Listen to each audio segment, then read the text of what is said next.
नमस्कार, पोल पंच में आपका एक बार फिर से स्वागत है। मैं आपके साथ हूं नरेश कोश्यारी।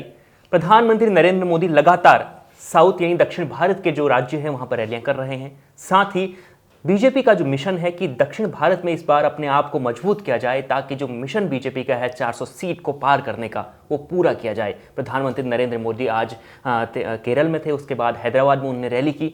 तो इन जो लगातार प्रधानमंत्री साउथ पर जोर दे रहे हैं, उसका क्या फर्क पड़ने वाला है राजनीति पर, खासतौर पर इन दो प्रदेशों पर, उसे लेकर हम बातचीत करेंगे। मेरे साथ रोजाना की तरह हैं अरुण चौबे सर, संपादक हैं India.com के। तो बहुत बहुत स्वागत है सर आपका। धन्यवाद सर। आज हम बातचीत दक्षिण भारत से शुरू करते हैं, फिर हम बिहार पे आएंगे। बिहार पे भी आज पशुपति पारस ने कई नई बातें कही हैं, लेकिन पहले शुरुआत करते हैं केरला और हैदराबाद से। प्रधानमंत्री नरेंद्र मोदी ने सबसे पहले केरल पर अपनी रैली की, तो क्या फ़र्क पड़ेगा सर? केरल में आपको याद होगा, धन्यवाद जी। जैसा कि आपने शुरू में कहा कि प्रधानमंत्री का जो है इस बार पूरा का पूरा फोकस दक्षिण भारत के राज्यों पर है जी। उसके बारे में मैं ये कहूँ कि प्रधानमंत्री की ये केरल में तकरीबन तीसरी या चौथी बार जो है उनकी यात्रा है, और उन्होंने वहाँ पर जो है फोकस किया हुआ है लगातार। उसके पहले पिछली वाली जो रैली हुई थी उसमें उन्होंने बिल्कुल मुखर रूप से कहा था कि हम लोग जो है ऑलरेडी उन लोगों का 15% वोट बैंक है, तो इस बार वो सीट भी डबल डिजिट में चाहते हैं। उसी क्रम में आज जो है पथनमथिट्टा, अगर मैं सही हूँ बिल्कुल वही, तो एक जो जगह है वहीं पर आज उन्होंने विजिट किया। वहाँ पर आपको बता दूं कि जो एक कांग्रेस के चीफ मिनिस्टर से AK एंटनी साहब, उनके लड़के जो है अनिल एंटनी लड़ रहे हैं। वो टक्कर दे रहे हैं कांग्रेस के 3 टाइम से, 2009 से लेकर जो है 2014 और 2019 3 बार के सांसद हैं आंटो एंटनी जी। वो लगातार कांग्रेस से जीतते रहे हैं, तो मजबूत प्रत्याशी हैं उनके खिलाफ। और आश्चर्य की बात यह है कि इंडिया ब्लॉक में कांग्रेस और लेफ्ट पार्टीज अलायंस पार्टनर्स हैं, लेकिन लेफ्ट में वो लोग लड़ाई लड़ रहे हैं आमने सामने से। तो वहाँ पर कांग्रेस का प्रतिद्वंदी खड़ा है, उसके साथ में CPM का भी एक प्रतिद्वंदी है, और उसके अगेंस्ट में AK एंटनी वो चुनाव लड़ रहे हैं। लेकिन सर आज की जो रैली थी, अगर प्रधानमंत्री मोदी के भाषण की बात करें तो उन्होंने लेफ्ट को नहीं बल्कि कांग्रेस को आड़े हाथों लिया, और लगातार वो कांग्रेस के इतिहास को लगातार लोगों के सामने बयां कर रहे थे कि कांग्रेस ने क्या किया है इतने सालों में। लगातार वो लेफ्ट को बिल्कुल उन्होंने लेफ्ट पे बात नहीं की, बस सीधे बात की कांग्रेस पे। क्या है वो उसकी वजह बिल्कुल साफ है, क्योंकि लेफ्ट जो है इस समय रूलिंग अलायंस में नहीं है। वहाँ पर कांग्रेस रूलिंग पार्टी है, और कांग्रेस ने वहाँ पर मेजॉरिटी सीट्स जीती थी। वहीं कांग्रेस के सबसे बड़े नेता आप कह सकते हैं इस समय जो है सोनिया गांधी के बाद राहुल गांधी, जो कि फोर फ्रंट पे हैं। वो वायनाड से, वहीं से लोकसभा के MP हैं। और इसके अलावा अब मैं कह दूं कि वहाँ पर हाई स्टेक्स हैं कांग्रेस के लिए भी। कांग्रेस अगर वहाँ से उसकी सीटें कम होती हैं तो जाहिर सी बात है कि बीजेपी के ही पक्ष में वो जाने की, मतलब ऐसी लोग कैलकुलेशन कर रहे हैं। क्योंकि मैं आपको बताऊं कि अभी CA लागू हुआ, तो CA लागू होने के बाद मुस्लिम पॉपुलेशन अगर पोलराइज होती है तो ये बचती है। जो पथनमथिट्टा कॉन्स्टिट्यूंसी की भी बात कर ले, वो एक जो वहाँ के तीनों कैंडिडेट्स हैं वो कैथोलिक क्रिश्चियंस हैं, और क्रिश्चियन माइनॉरिटीज़ को भी अगर नेबरिंग नेशन में परसिक्यूटेड होते हैं तो उनको भी भारत में आकर और आसानी से नागरिकता दिलाने की, मिलने का रास्ता सरकार ने साफ कर दिया है। तो एक तरह से वो प्लेकेट कर रहे हैं वहाँ की क्रिश्चियन पॉपुलेशन को, साथ में जो वहाँ हिंदू वोटर्स हैं। तो ये लोग, इन लोगों का जो बीजेपी की गणित इस तरह से दिख रही है कि वो क्रिश्चियन पॉपुलेशन और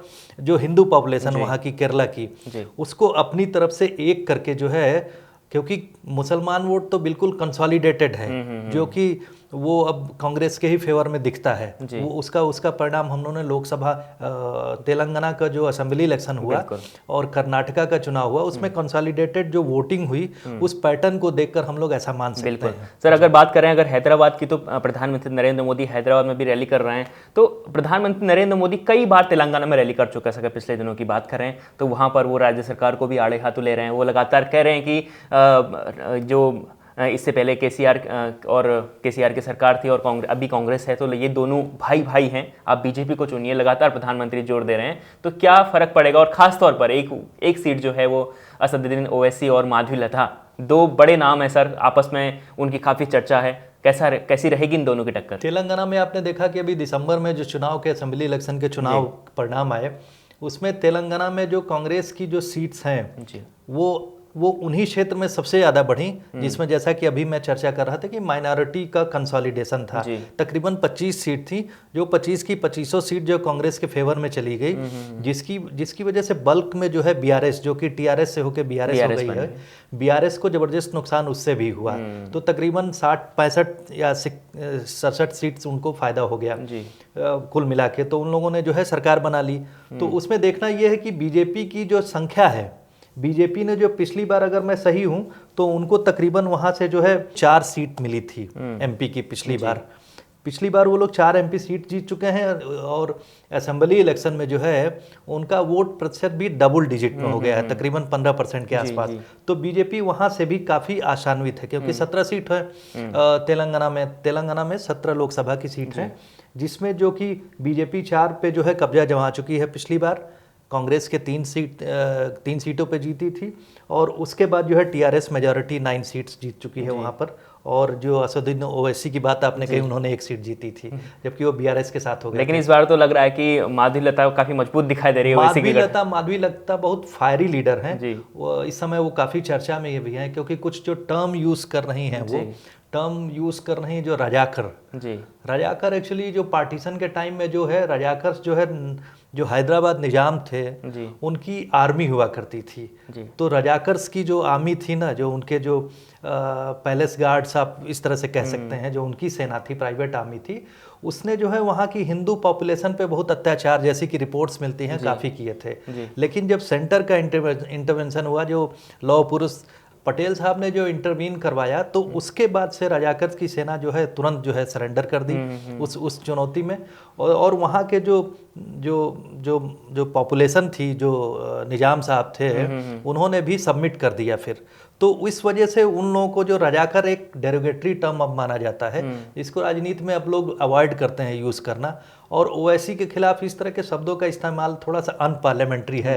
लेकिन ये फिलहाल चुनाव में आप जानते हैं कि जिस तरह के सब प्रयोग होते हैं, लगातार कुछ न कुछ वो उस तरह की कभी कभी जो है आपसी लड़ाई में लोग जो है इस तरह के शब्दों का भी इस्तेमाल करते हैं। तो इस वजह से कुछ इस तरह की चर्चा की वजह से वो इस समय मीडिया में फिलहाल चर्चाओं में बनी हुई है। जब बात करते हैं बिहार की, तो हाजीपुर सीट अभी भी बहुत सुर्खियों बनी हुई है क्योंकि यहाँ पर पशुपति पारस और उनके भतीजे चिराग पासवान के बीच में अभी सीट को लेकर काफ़ी उथल पुथल है। दोनों इस सीट को लेकर राजी नहीं हो रहे थे। कुछ दिन पहले खबर आई थी कि पशुपति पारस को राज्यपाल का ऑफर मिला है, सूत्रों के हवाले से खबर आ रही थी। लेकिन आज फिर उनका बयान आया, फिर उन्होंने सम्मान की बात कही। उन्होंने कहा कि तवज्जो जो ज़्यादा है चिराग पासवान को मिल रही है। इस प्रकार की लगातार खबरें आ रही हैं।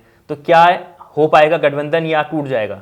देखिए, आप देखें, अगर वर्तमान स्थिति में देखें तो जैसे कि बात है कि होम मिनिस्टर के साथ में, अमित शाह जी के साथ में, नड्डा के साथ में जो है जो बीजेपी के राष्ट्रीय प्रेसिडेंट हैं, उनके साथ में चिराग पासवान की मीटिंग 13 तारीख को एक तरह से उन लोगों ने फॉर्मल जो है अपना अलायंस इंटैक्ट कर लिया है। अब उसके बाद सीट किस तरह से डिक्लेयर होंगी, इसके बारे में चर्चा होनी है। जैसा कि आज पशुपति पारस ने अपनी प्रेस कॉन्फ्रेंस अभी की थी, तो उन्होंने प्रेस कॉन्फ्रेंस में यही कहा कि जो क्योंकि उनके पास मेजॉरिटी 5 एमपी जो है थे, तो 5 एमपी जो है, और इंक्लूडिंग जो अगर चिराग पासवान को देते तो पिछली बार जो है एलजीपी जो है 2019 के चुनाव में 6 सीट जीती हुई थी। पासवान जो एलजीपी पासवान साहब जिंदा थे तब, लेकिन उसमें से 5 एमपी जो है पशुपति पारस के पास चले आए थे और 1 एमपी सिर्फ चिराग पासवान रह गए थे, जमुई से जीते थे। और आज की प्रेस कॉन्फ्रेंस में उन्होंने क्लियरली कहा है कि हम लोग जब तक बीजेपी की तरफ से क्लियरली यानी ऑफिशियल अनाउंसमेंट नहीं होता है कि कितनी पार्टी जो है उनको पासवान को जो है चिराग पासवान की पार्टी को दिया जाता है, तब तक हम लोग जो है सम्मान करेंगे। उसके बाद हम लोग फ्री हैं अपना निर्णय लेने के लिए। तो इस सब के बीच में अगर देखते हैं, अगर बीजेपी अभी हाल ही में अपना सीट का अनाउंसमेंट करती है बिहार को लेकर, तब तो चीज़ें साफ हो जाएंगी कि शायद वो चले जाएं। और दूसरी बात मैं ये कह दूँ कि जो बीजेपी जो है, चूंकि यूथ फेसेस को जो है युवा नेताओं को इस समय मौका दे रही है, और चिराग पासवान में अभी वो ऊर्जा है जो कि बिहार में जो है फ्यूचर के लीडर के रूप में इमर्ज हो सकते हैं, इमर्ज हो ही रहे हैं। क्योंकि चिराग पासवान को तवज्जो देना कहीं ना कहीं, अगर पशुपति पारस नाराज हो गए तो नुकसान तो बीजेपी को ही होगा। बीजेपी को नुकसान हो सकता है, बीजेपी को नुकसान हो सकता है, लेकिन इसमें यह है कि अगर बीजेपी कोशिश करेगी कि उनको 1-2 सीट और दे दिया जाए, क्योंकि कंसोलिडेटेड जो 40 सीट है उसमें से पिछली बार अगर मैं सही हूँ तो ये लोग 6 सीट जीत, जैसा कि मैंने अभी कहा 6 सीट जीते ही थे, और इस बार का शायद अगर फॉर्मूला बन रहा है उसमें 8 सीट स्पेयर की जा सकती हैं पासवान कोटे में, जो पासवान परिवार आप कह सकते हैं। तो उस कोटे में अगर 8 सीट दी जाती है तो कुछ इनके बीच में और 4 सीट उनके बीच में, 4-4 का अगर बंटवारा हो जैसी कि रिपोर्ट्स लग रही हैं। लेकिन बोन ऑफ कंटेंशन क्या है? बोन ऑफ कंटेंशन जो है दोनों के बीच में हाजीपुर सीट को लेकर है। हाजीपुर सीट से रामविलास पासवान जी हमेशा जीतते थे और उनकी मृत्यु के बाद जो है पशुपति पारस लड़े थे, जीते थे। उन्होंने कहा भी था कि मैं राजनीतिक वारिस जो हूँ मैं हूं उनका। लेकिन आप जानते हैं कि राजनीति में जो वारिस जो है वो बिल्कुल पुत्र ही होता है। तो कुल मिलाकर अभी भी उठापटक जारी है। अभी ये स्पष्ट नहीं हो पाया कि बिहार में की राजनीति में क्या होगा, क्या एनडीए में फूट पड़ेगी या ये गठबंधन जो है बरकरार रहेगा। ये सीटों के अनाउंसमेंट पर डिपेंड करता है सर, कि बीजेपी कितनी सीटें देती है, कितनी स्पष्ट तरीके से दोनों के बीच बातें होती हैं। तो अभी इंतजार है। रोजाना की तरह हम आज भी आपके साथ बैठे और हमने आज जो चर्चा की, दक्षिण भारत से शुरू की चर्चा, केरला से चर्चा शुरू की, आए हैदराबाद, फिर पहुंचे हाजीपुर बिहार। तो इस चर्चा को लेकर आपकी क्या राय है आप कमेंट कर जरूर बताएं। साथ ही हम रोजाना आपके साथ लोकसभा चुनाव को लेकर जो भी उठापटक हो रही है उससे लेकर हम रोजाना चर्चा करते हैं। हमारी चर्चा के साथ रोजाना जुड़े रहिएगा और देखते रहिए India.com। बहुत बहुत शुक्रिया।